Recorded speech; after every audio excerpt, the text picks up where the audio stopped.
La paz del Señor sea con todos vosotros, amados hermanos. Bienvenidos a nuestro estudio. Vamos a iniciar con el himno 260, Cual ave, escápate al monte.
Vamos a inclinar nuestros rostros para elevar nuestras oraciones al Señor.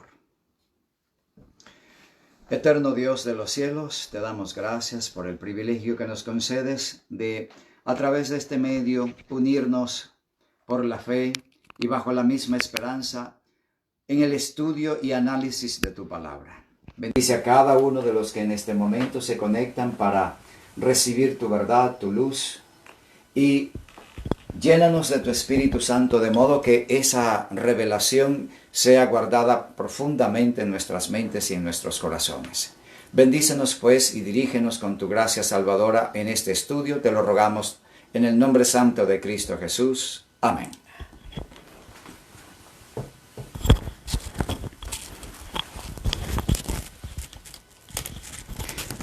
Sean todos bienvenidos, amados hermanos.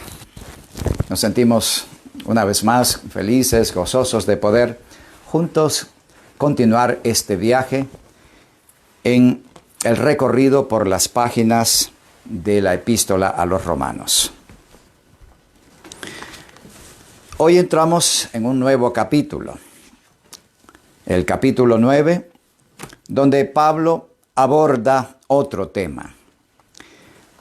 Habiendo concluido todo lo referente a la experiencia individual, ya sea de un gentil o de un judío, en su camino a la salvación, el apóstol ahora va a tratar temas relacionados con el pueblo de Dios, con la iglesia, ya no como individuo, sino como un colectivo. Y en este capítulo, hasta el capítulo 12, capítulo 11 mejor dicho, va a hablar sobre el pueblo de Israel, la nación judía, y su situación dentro de la nueva experiencia que se vive. El mundo gentil ha recibido con gozo la palabra de Dios y miles se convierten de corazón al mensaje salvador llevado por los apóstoles, por los mensajeros del cielo. Y la iglesia gentil crece, avanza a grandes pasos. Por todos los lugares, nuevas congregaciones se levantan. Y, curiosamente, la mayoría del pueblo judío asume una actitud hostil, opuesta a ese avance del evangelio en el mundo gentil. Curiosamente, los que fueron llamados para ser luz para el mundo, para llevar la palabra del Señor a todos los rincones de la tierra, se oponen con férrea persecución contra los que lo hacen, como el apóstol Pablo y sus compañeros, como las iglesias gentiles. Era algo totalmente opuesto.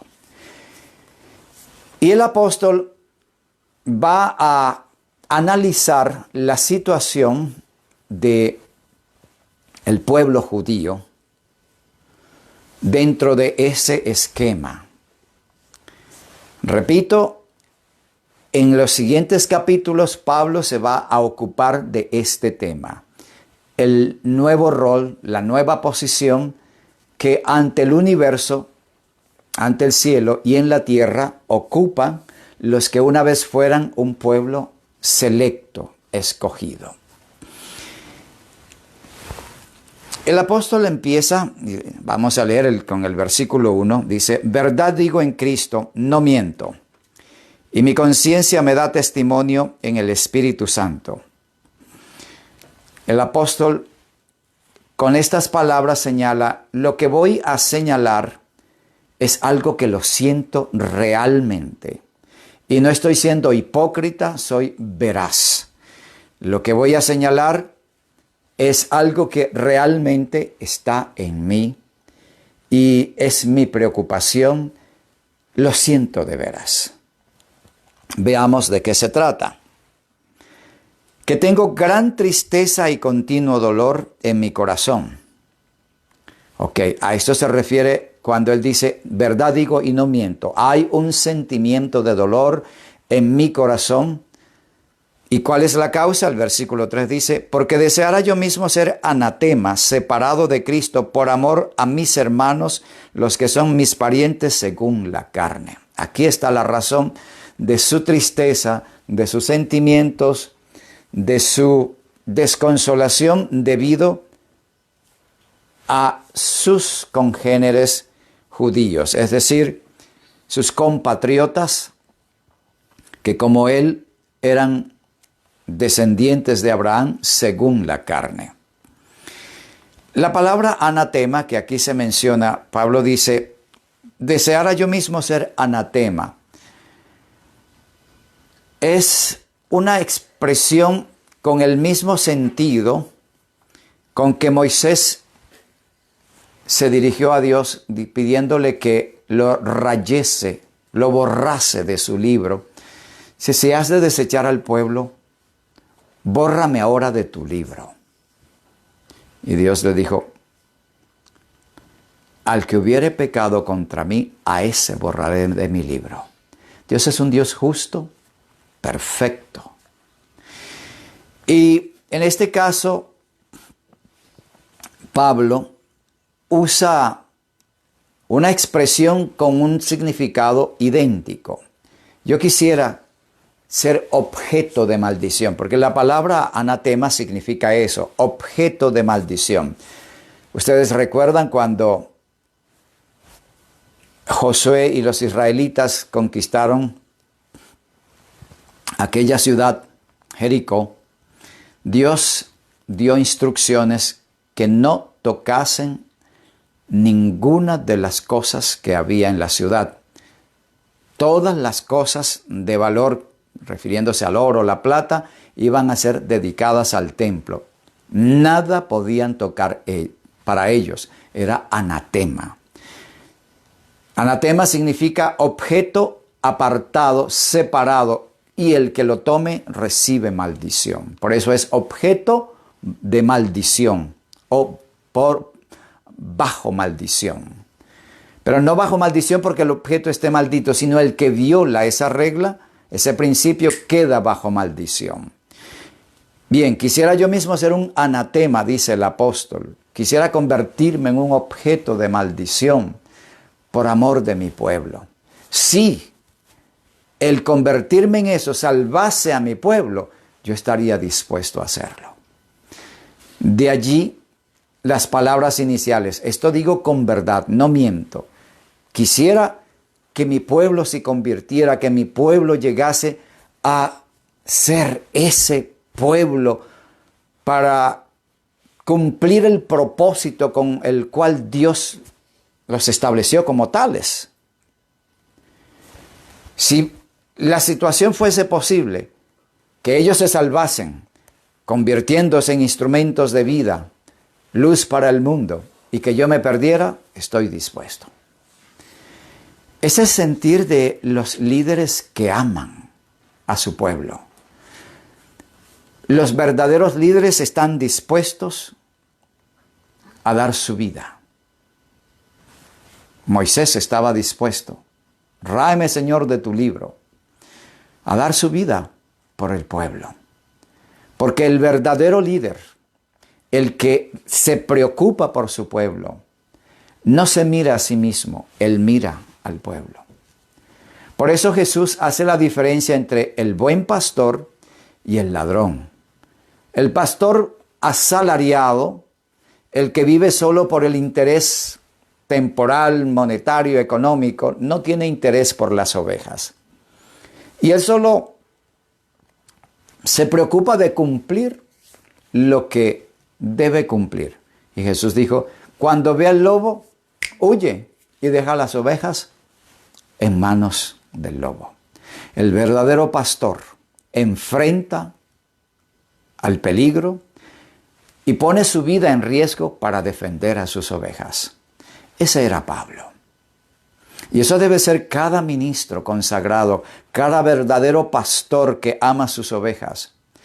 No convertirse en un predicador de mensajes halagüeños, de mensajes que hagan que el pueblo se sienta adormecido, arrullado por palabras bonitas, para ser tenido en alta estima. Porque muchas veces cuando el pastor presenta verdades crudas que tocan la llaga del pueblo, el pueblo se levanta contra el pastor y lo atacan.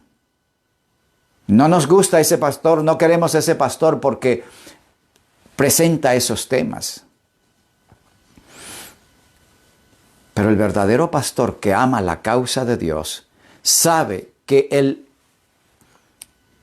no presentar la verdad en toda su pureza llevará irremisiblemente a ese pueblo a la perdición. Ese es el problema.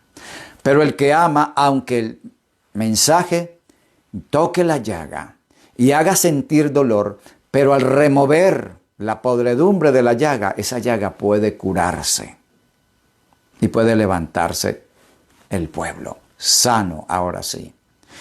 Naturalmente, el otro extremo de llevar a las ovejas a palo, a golpes, tampoco, porque eso no es amor. Es presentar la verdad en toda su pureza, como lo ha hecho el apóstol Pablo, como lo hemos venido estudiando, con una secuencia clara, profunda, completa, pero siguiendo la línea de la verdad en toda su pureza, sin irse a un lado o al otro, sino en la línea de Dios, en el mensaje que Cristo ha dejado para sus hijos. Ese era el apóstol Pablo, un hombre preocupado por su pueblo, preocupado por no solamente las iglesias, sino por todo el mundo. Bien, los que son mis hermanos o mis parientes según la carne. Sabemos que Saulo de Tarso era de la tribu de Benjamín. De hecho, Saulo es la forma griega de Saúl en hebreo. el rey Saúl era de la tribu de Benjamín y este otro Saulo, o Saúl, era también de la tribu de Benjamín. Él era hebreo de hebreos, judío por religión, por convicción, fariseo, circuncidado al 8º día. Así que él reúne todo lo que requería un hombre para ser considerado legítimamente judío, hebreo, parte de la nación a la que pertenecía. Bien, versículo 4 dice, que son israelitas de los cuales son la adopción, la gloria, el pacto, la promulgación de la ley, el culto y las promesas. Se enumeran aquí los privilegios que tuvo la nación hebrea. El pacto. Antes de eso, el apóstol menciona la adopción. La adopción como el privilegio concedido a la descendencia de Abraham de ser llamados hijos del Dios vivo. El pueblo escogido, el pueblo selecto. Ellos fueron conformados como una nación dirigida por Dios. Era el plan de Dios que ellos fuesen siempre, durante toda su existencia, una nación con un gobierno teocrático. Dios no quería rey para ellos. Dios quería ser su gobernante. Lamentablemente, gradual y de manera continua fueron rebajándose, hundiéndose más y más por decisión de ellos, hasta que cayeron en las prácticas comunes de su mundo. Bien, así que la adopción, de la cual habla aquí, es el privilegio de haber sido constituidos como ese pueblo selecto, especial. Luego, él continúa diciendo, la gloria. La gloria de Dios se reveló al pueblo cuando Dios promulga la ley en el Sinaí, el apóstol lo menciona. La gloria de Dios se deja sentir. El pueblo escucha la voz de Dios, ve la magnificencia, el fuego, el brillo, los rayos, los truenos, y escucharon la voz de Dios como trompeta que hablaba, como trueno que hablaba desde el monte. Era un espectáculo por demás glorioso. Pero no solo allí, cuando se inauguró el tabernáculo, el santuario, la presencia de Dios se dejó sentir. Cuando se inauguró el templo de Salomón, también la gloria de Dios se mostró. Y en el arca del pacto se mostraba la gloria de Dios, la Shekinah. Así que la gloria de Dios se dejó sentir como en ningún otro lugar. De hecho, en ningún otro pueblo, en ningún otro lugar se manifestó alguna vez la gloria de Dios como entre ellos. Sigue diciendo, el pacto. Dios había hecho un pacto con Abraham y luego celebra un pacto con la nación hebrea completo. Ellos son participantes activos de ese pacto. Dios presenta las cláusulas del pacto y ellos dicen, todo lo que Jehová ha dicho, eso haremos. Así que eran Dios y el pueblo judío, el pueblo hebreo, porque no era solamente los judíos. Cuando nos referimos a los judíos, fue el que quedó, el remanente que quedó después de el cautiverio y la desaparición de las 10 tribus del norte. Así que debemos hablar del pueblo hebreo cuando hablamos de las 12 tribus. El pueblo hebreo o los israelitas. Son los términos apropiados para hablar del pueblo compuesto por 10 tribus. Israelitas o el pueblo hebreo. Muy bien. El versículo sigue diciendo, la promulgación de la ley. Ya lo he señalado desde el momento en que el pueblo acepta hacer ese pacto con Dios, Dios entonces de manera abierta y directa proclama su ley desde el monte Sinaí. Y los 10 mandamientos fueron escritos en 2 tablas de piedra que habrían de permanecer como testimonio permanente, perpetuo, para todas las edades del pacto celebrado con su pueblo, donde las cláusulas eran claras, sencillas, comprensibles para todos ellos y sus descendientes. Sigue diciendo, el culto, la adoración al Dios vivo. El culto es el servicio de adoración. Cuando vamos al culto a la iglesia, vamos a adorar. El culto es la asamblea, la reunión para adorar, glorificar a Dios. De manera que el pueblo hebreo recibe las instrucciones de cómo realizar el servicio de adoración aceptable al Dios vivo. De manera que nosotros, el culto que tenemos, la adoración que rendimos a Dios, de hecho, la hemos recibido de aquel entonces a través de la palabra que tenemos, la Biblia. El culto y las promesas.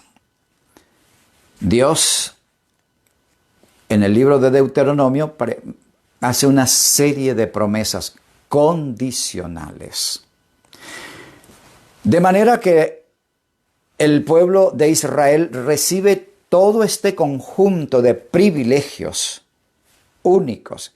Y Pablo los enumera para hacernos ver, y a sus lectores, por supuesto, en Roma, la bendición que había recibido aquella nación, aquel pueblo, a ser poseedores de esos beneficios que ningún otro pueblo sobre la tierra tenía.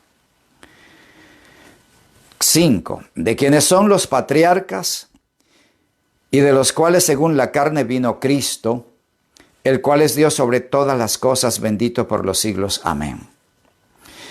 Y el hecho culminante, el privilegio supremo de la nación judía era el que de ellos iba a venir el Mesías, y en efecto así fue.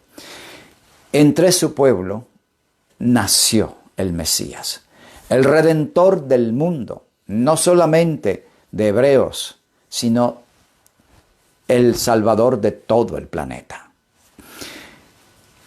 De modo que ellos, en base a lo que expone el apóstol, recibieron enormes ventajas, grandes bendiciones, privilegios que ningún otro pueblo había recibido. Pero es necesario aclarar que todos esos privilegios, bendiciones y condiciones especiales no fueron dadas por Dios para que ellos egoístamente se apropiasen de ellos y se encerraran en sí mismos como lo hicieron. Fue un grave error. El propósito de Dios fue que esta nación se convirtiese en luz para toda la tierra. De hecho, Dios pudo haber dejado al pueblo hebreo en Egipto.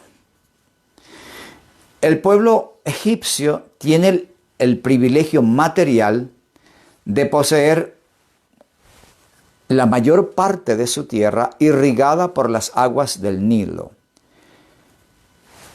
El delta del Nilo es uno de los deltas, quizás el más grande de los deltas del mundo. Delta de un río. Y las aguas del Nilo irrigan con sus crecidas todas aquellas tierras que resultaron en los tiempos del pueblo hebreo la tierra más rica, más fértil de todas las demás. De hecho, Dios advierte al pueblo cuando va a entrar a Canaán: la tierra a la que tú vas no es como la tierra de Egipto, de la cual saliste, porque allá tú con el dedo del pie hacía un pequeño canal para llevar el agua al pie de la planta. Aquí no. Ellos dependían de la lluvia temprana y de la lluvia tardía.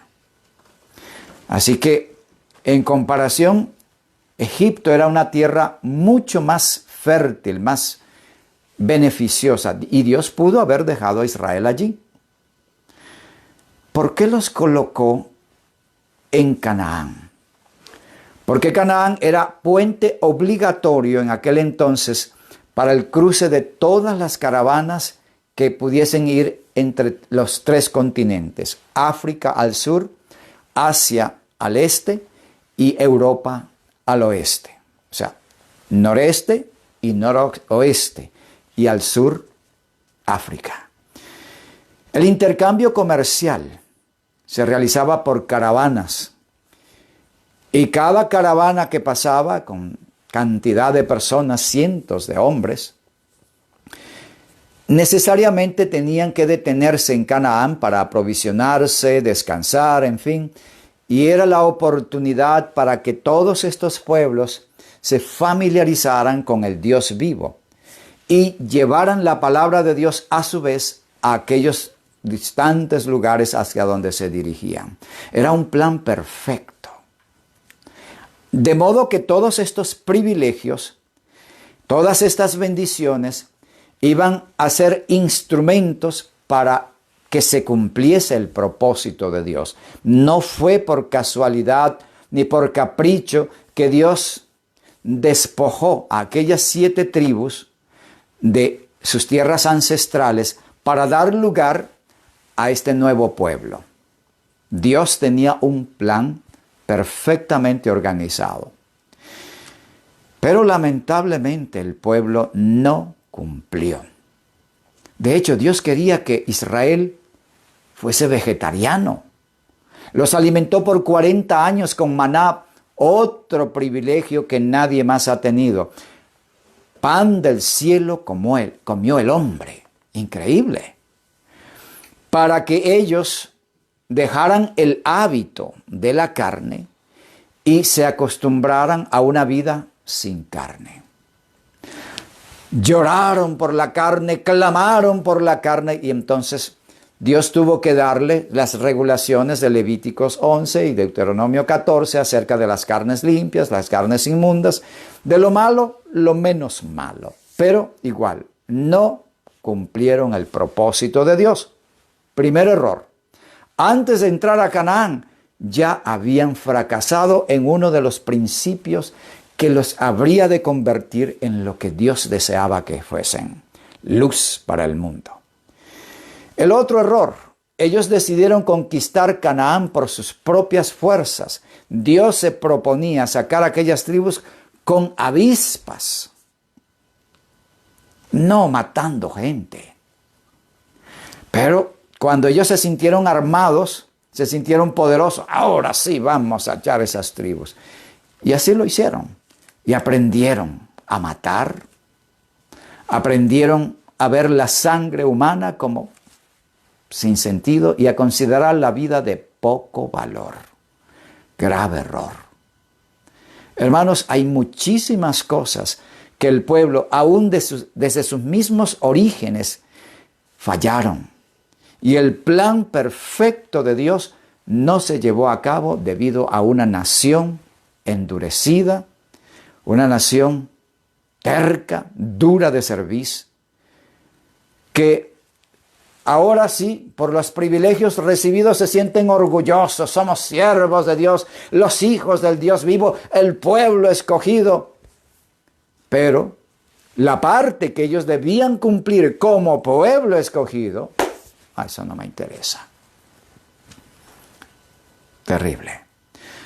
Pero, atención, nosotros también nos llamamos Iglesia de Cristo. Y deberíamos prestar atención a esto, porque si somos la Iglesia de Cristo tenemos privilegios, pero también graves responsabilidades que atender.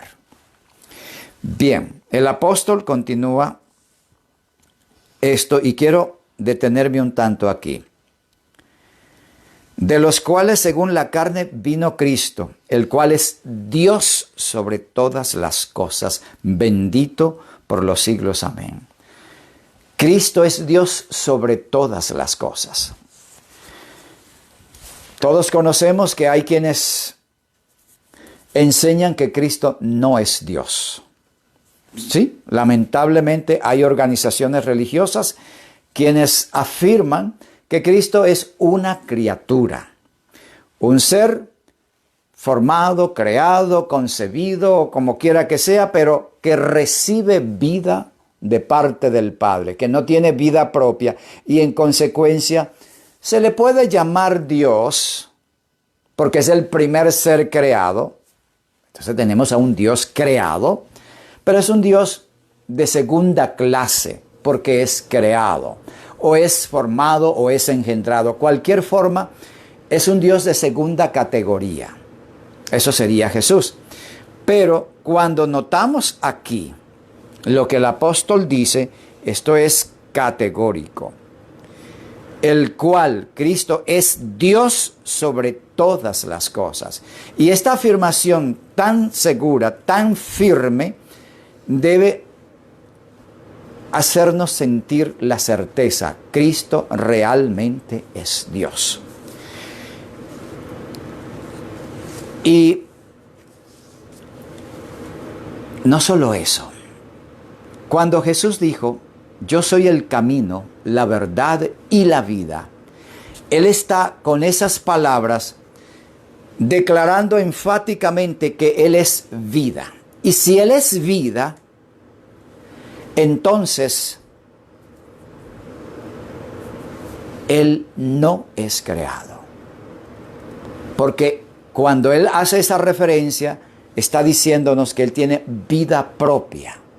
Y de su vida depende la vida de todos los demás seres vivientes en este planeta, en el cielo y en los demás planetas.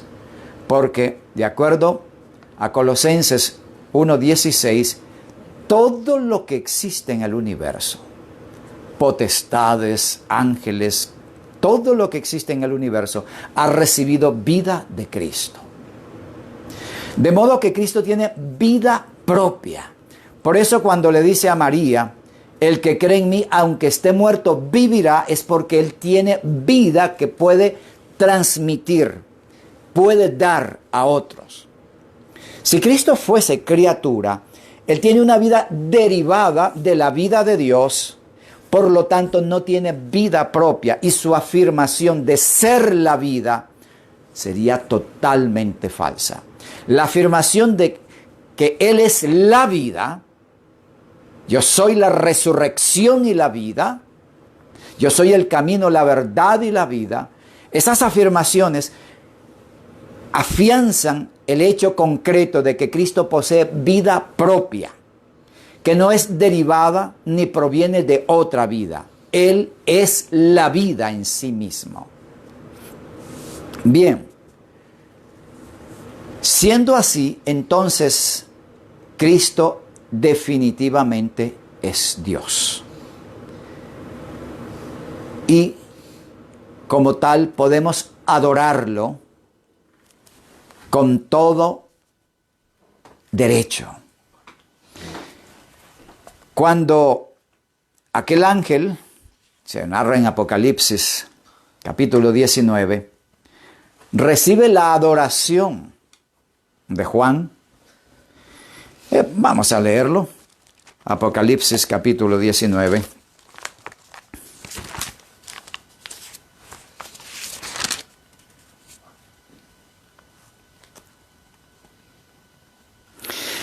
El versículo 10 dice: yo me postré a sus pies para adorarle, y él me dijo: mira que no lo hagas. Yo soy consiervo tuyo y de tus hermanos que retienen el testimonio de Jesús.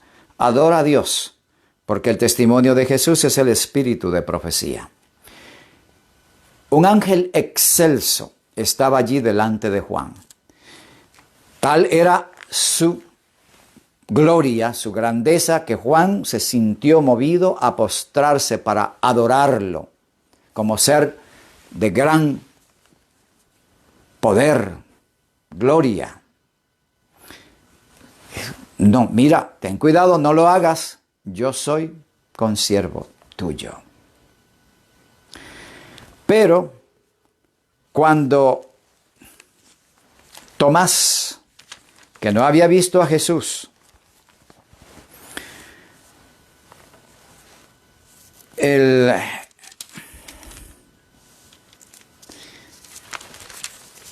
el momento en que se presentó por primera vez Jesús a los 12, entonces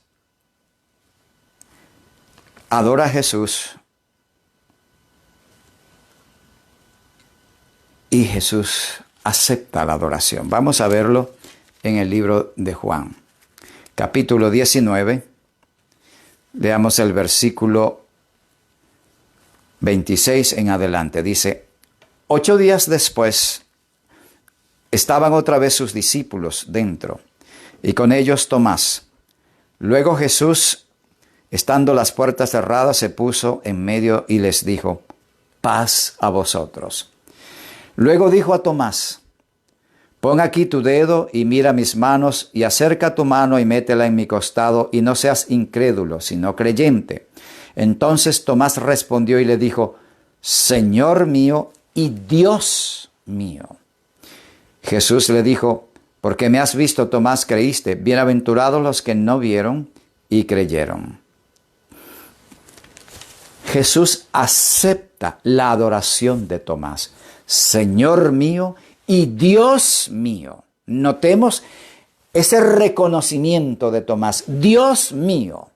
Jesús no lo reprende en absoluto por el término, por la glorificación que le otorgaba, sino por su incredulidad.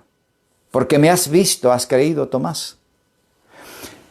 Jesús acepta ser llamado Dios, acepta la adoración de Tomás como a Dios, de modo que legítimamente es Dios. Y eso es lo que afirma el apóstol Pablo en este versículo: Dios sobre todas las cosas, bendito por los siglos. Amén. Versículo 6. No que la palabra de Dios haya fallado, porque no todos los que descienden de Israel son israelitas. Importante esto. Ante la actitud hostil y cerrada de la dirigencia judía y de muchas personas judías, pareciera como que el privilegio que habían recibido, las bendiciones que habían recibido, no habían dado resultado alguno, porque estaban rechazando al Dios de la vida, a Cristo Jesús. Estaban rechazando a los que proclamaban esa verdad. Parecía que el propósito con el que Dios estableció a la nación en Canaán, el propósito con el que Dios los invistió de grandes bendiciones y les otorgó todos estos privilegios, había sido un rotundo fracaso. Pero Pablo ahora va a aclarar: no, Dios no ha fracasado. Dios no ha fallado. Las promesas no se han incumplido.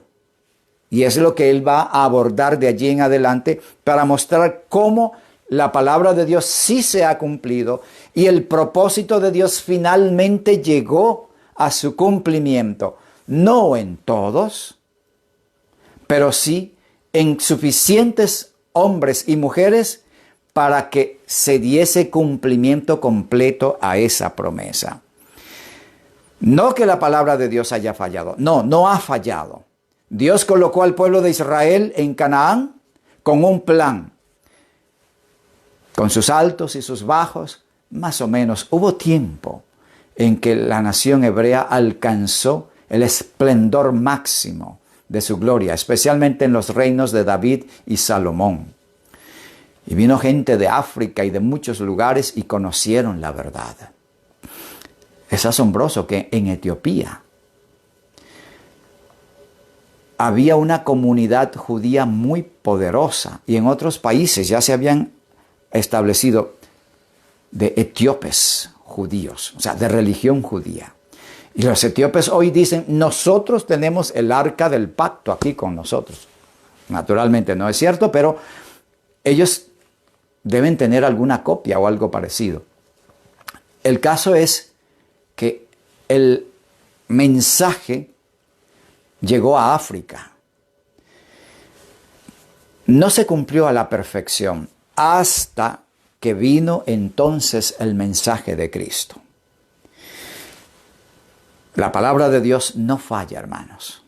Puede pasar tiempo, puede que las circunstancias parezcan adversas y puede que los instrumentos originalmente llamados no hagan su parte y todo parece tambalear, parece que no se va a cumplir.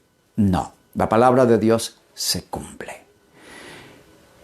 No nos quepa la menor duda.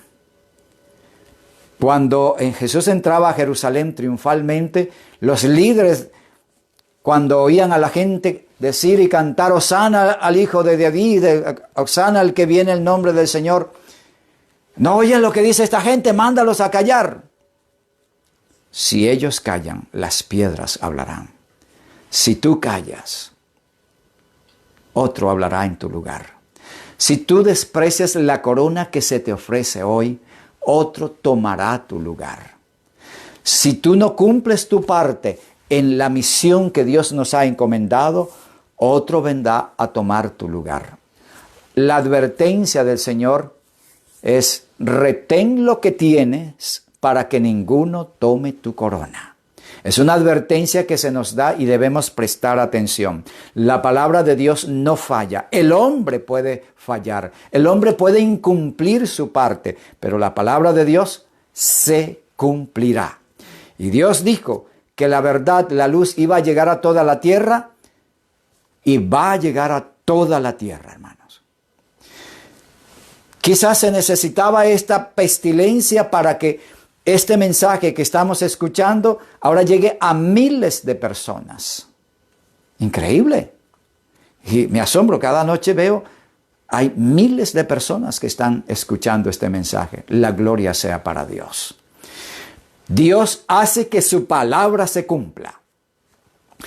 Y la otra parte dice, porque no todos los que descienden de Israel son israelitas. Ahora Pablo va a plantear quién realmente es ese Israel que da cumplimiento al plan que originalmente Dios tenía al constituir a aquella nación. Los verdaderos israelitas, los que lo son de corazón, no por la carne, son los que dan cumplimiento al propósito, al plan de Dios. Así que no es el llamarme cristiano, no es el título, no es el llamarme adventista, no es el nombre, no es el llamarme reformista, no es el tener un nombre escrito en un libro de la iglesia, lo que me constituye en verdadero cristiano, en verdadero adventista o reformista, es el que lo es de corazón.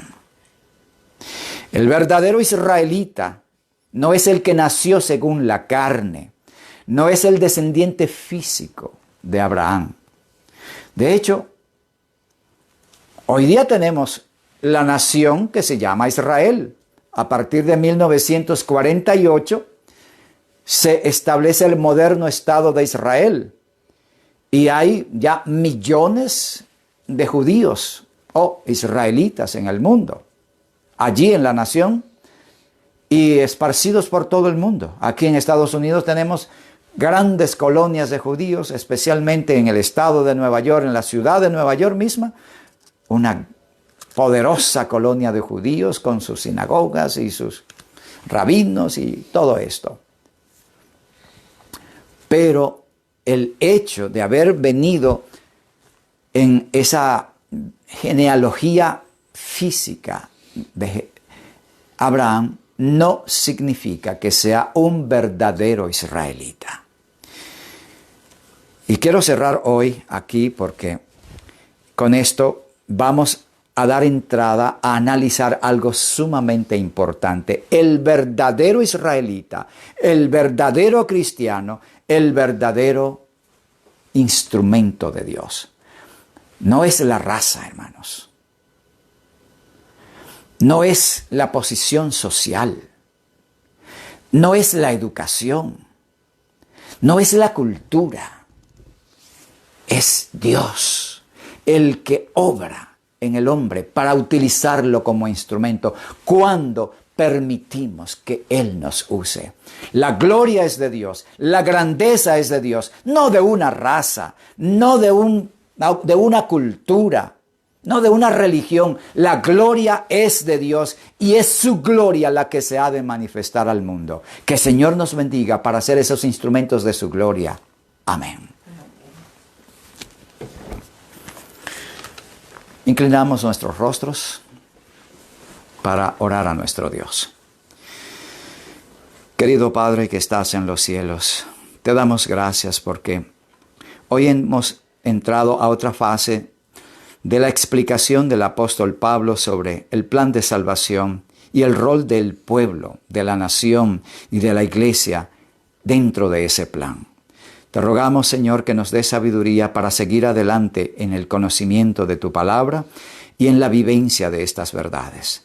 Quédate con nosotros esta noche. Bendice a todos los que se han conectado, a todos los que ven este tema, estos mensajes, que reciban tu gracia y tu bendición para no solo entenderlo, sino vivir conforme a esta luz. Todo esto lo rogamos en el nombre santo de Cristo Jesús. Amén. Que el Señor os bendiga ricamente. Mañana continuamos en nuestro estudio. Bendiciones.